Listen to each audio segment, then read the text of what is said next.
A man sits on the porch of a missionary outpost in the heart of the equatorial rainforest. His name is Nsala. His posture is slumped. His eyes are hollow, staring fixedly at a small, horrific parcel resting on the wooden floorboards in front of him.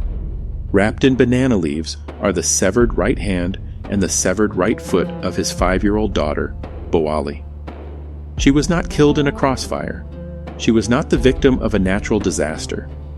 She, along with Nsala's wife, was murdered, mutilated, and cannibalized by a state-sponsored militia. Their crime? Nsala had failed to harvest his daily quota of wild rubber. This was not an isolated tragedy. This was the deliberate, bureaucratic policy of a European monarch who turned a territory 76 times the size of his own country into a private, blood-soaked labor camp.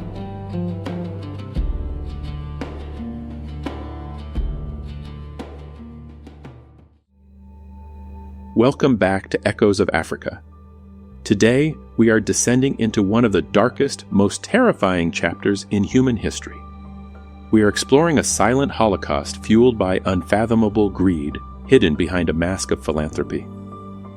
This is the story of King Leopold II and the absolute terror of the Congo Free State. In the late 19th century, King Leopold II sat on the throne of Belgium. It was a young, small, and relatively wealthy European nation, but for Leopold, it felt like a cage.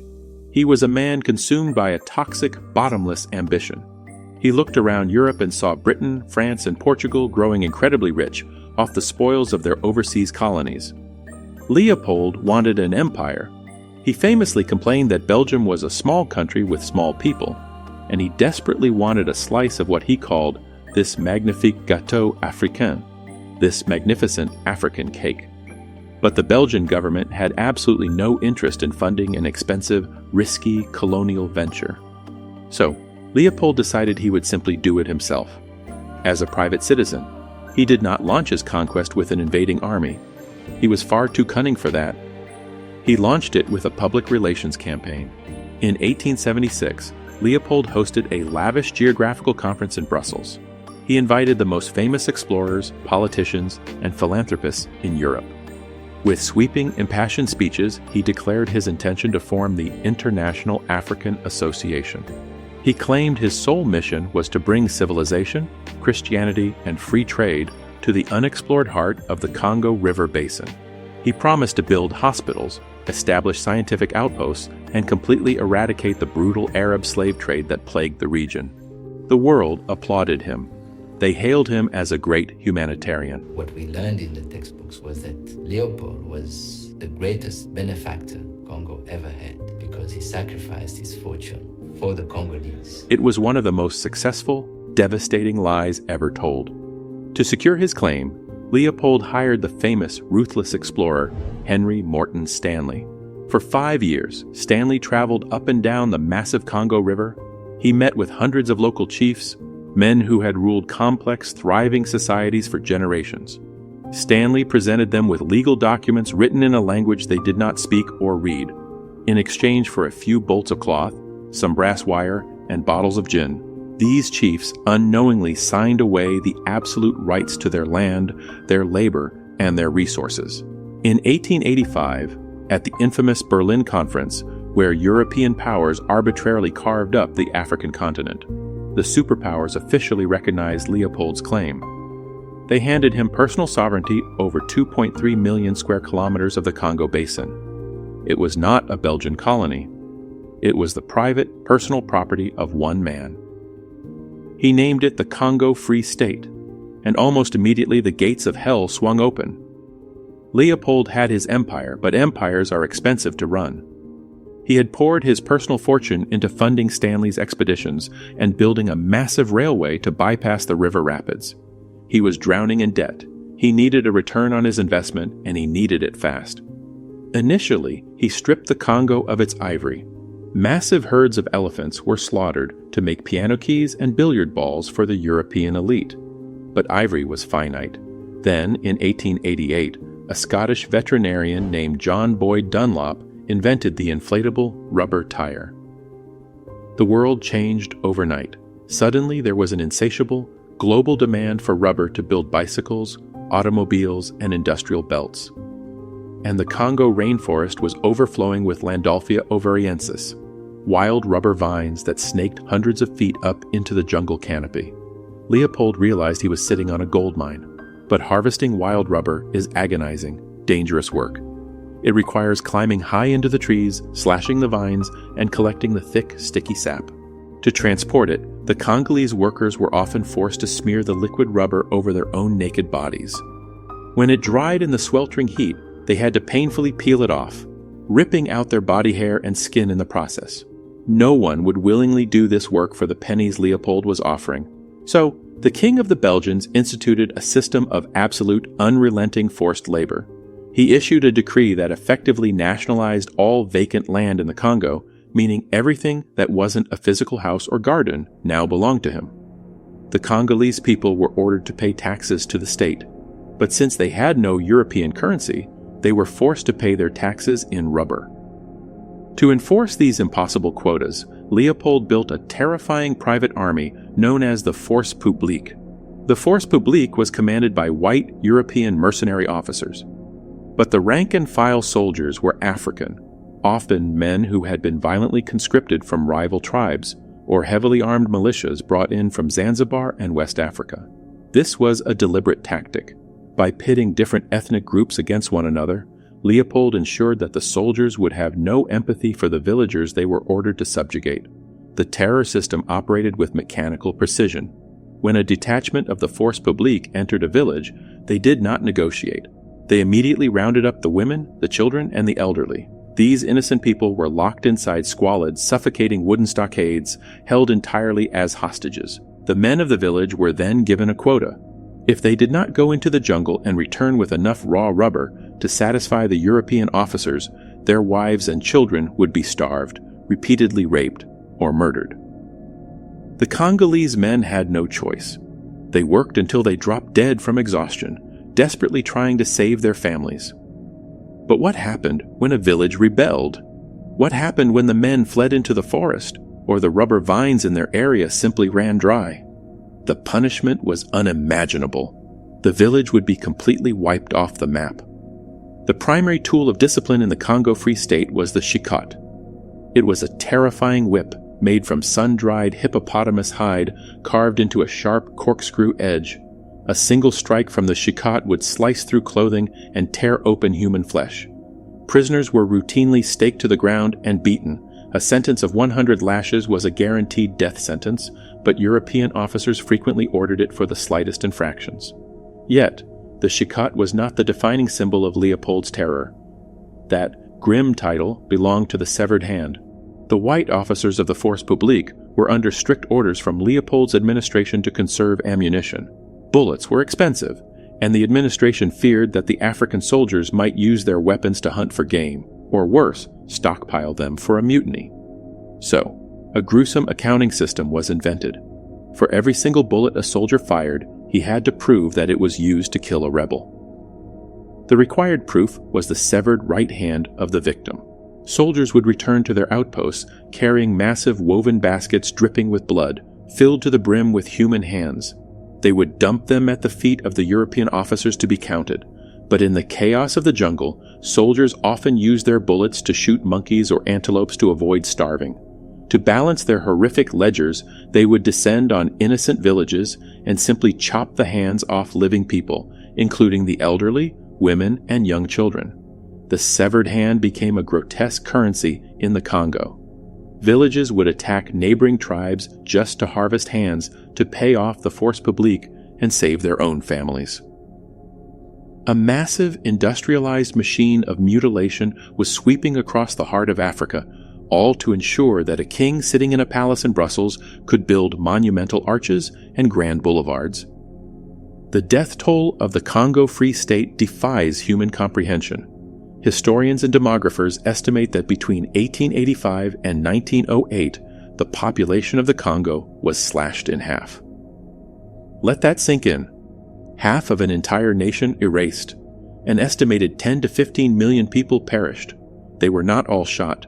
The vast majority died from the horrific secondary effects of Leopold's system, Because the men were forced deep into the jungle to harvest rubber and the women were held hostage, no one was left to clear the fields, plant the crops, or harvest the food.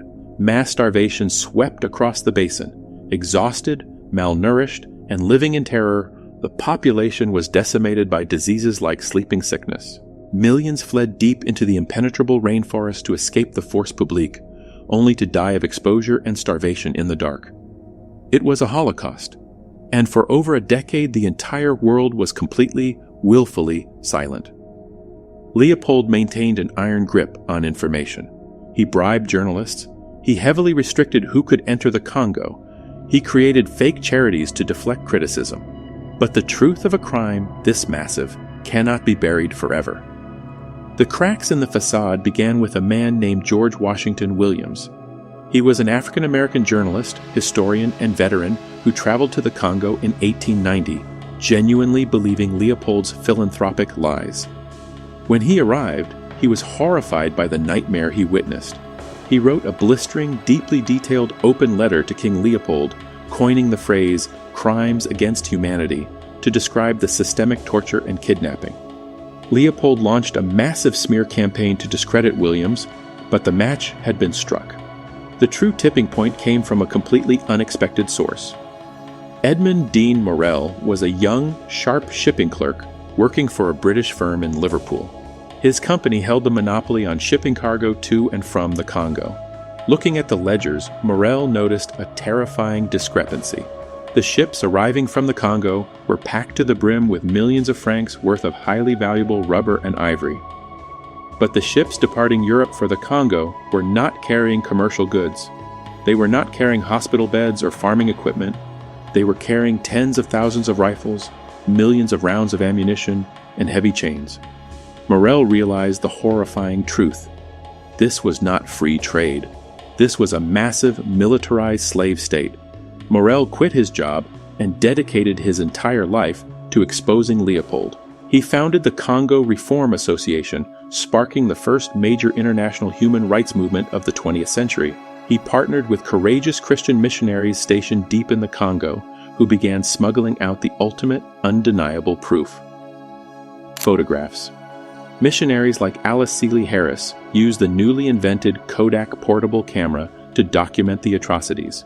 She is the one who took the devastating photograph of Nsala staring at the severed limbs of his little girl. When these haunting images were published in newspapers and projected in town halls across Europe and the United States, the public was paralyzed with shock. The global backlash was monumental. Famous writers joined the crusade. Arthur Conan Doyle, the creator of Sherlock Holmes, wrote a blistering book called The Crime of the Congo. Mark Twain penned a dark, satirical pamphlet titled King Leopold's Soliloquy, mocking the king's defense of his blood-soaked wealth. The British government commissioned diplomat Roger Casement to conduct a formal investigation. The resulting Casement report was a massive, undeniable catalogue of horrors. It detailed the hostage houses, the Chicot beatings, the starvation, and the baskets of hands. Leopold's philanthropic mask was entirely ripped away. He was exposed as a monster. By 1908, the international pressure reached a breaking point. The king's position was entirely indefensible. Under intense pressure from Britain and the United States, the Belgian government was forced to step in and officially annex the Congo, stripping Leopold of his personal fiefdom. But Leopold was a man defined by a cold, calculating spite. Before he handed over the keys to his empire, he ordered the systematic destruction of the Congo Free State's archives. For 8 straight days, massive furnaces roared in Brussels, burning millions of documents, ledgers, and military reports. Leopold famously declared, "I will give them my Congo, but they have no right to know what I did there." He died exactly 1 year later, in 1909, at the age of 74. He was booed by his own citizens as his funeral procession passed through the streets of Brussels. He never once set foot in the Congo. He never looked into the eyes of a single person his system mutilated. When the Belgian government took control, the most extreme atrocities, like the severing of hands, were halted. But the underlying system of forced labor, brutal resource extraction, and deep racial subjugation simply evolved. The chains were merely painted a different color. The scars that Leopold II carved into the flesh of the Congo did not heal. They festered. When the Democratic Republic of Congo finally fought its way to independence in 1960, the nation was immediately plunged into chaos, engineered by the very powers that had previously exploited it. The first democratically elected Prime Minister, Patrice Lumumba, a man who fiercely demanded true economic independence for his people, was brutally assassinated in a plot backed by Belgium and the CYA. He was replaced by the US-backed dictator Mobutu Sese Seko, who looted the country's treasury for decades, operating a kleptocracy that perfectly mirrored Leopold's greed. Today, the Congo remains a paradox of staggering proportions. It holds the most mineral-rich earth on the planet. Deep beneath the soil lie trillions of dollars worth of cobalt, coltan, and copper, the exact materials required to power the batteries in your smartphone, your laptop, and the global transition to electric vehicles. Yet, the people of the Congo remain trapped in a cycle of poverty and violence. Armed militias still roam the eastern provinces. Children still dig in the mud, breathing toxic dust, pulling the wealth of the modern world out of the ground for pennies under the constant threat of violence. The rubber vines have been replaced by cobalt mines. The force publique has fractured into dozens of competing warlords. But the fundamental devastating math remains exactly the same. African suffering exchanged for global convenience. For over a century, King Leopold II was largely remembered in Belgium as the Builder King. He used the blood money extracted from the Congo to build magnificent palaces, massive greenhouses, and triumphant monuments across his country. But history has a long memory. In recent years, a new generation has begun to tear down the mythology of the Builder King. Statues of Leopold have been defaced with red paint, pulled from their pedestals, and removed from public squares. But removing a statue does not remove the trauma. It does not bring back the estimated 10 million souls whose lives were violently extinguished in the dark of the rainforest. The story of the Congo Free State forces us to look into the absolute darkest corners of the human heart. It shows us what happens when a human being is reduced to a line item on a ledger. It shows us the terrifying consequences of unchecked capitalism, where the demand for a resource is valued more than the breath of a child. We must remember Nsala. We must remember Boali. We must remember the millions whose names were burned in the furnaces of Brussels. Thank you for watching Echoes of Africa. The story of the Congo Free State is one of the most devastating chapters in human history, but confronting these intentionally forgotten truths is the only way to honor the millions who were silenced. I want to hear your perspective on this dark legacy and the lasting impacts of colonialism in the comments below. If you value these unflinching deep dives into the true history of the continent, please hit the like button, subscribe, and turn on the notification bell. I'll see you in the next one.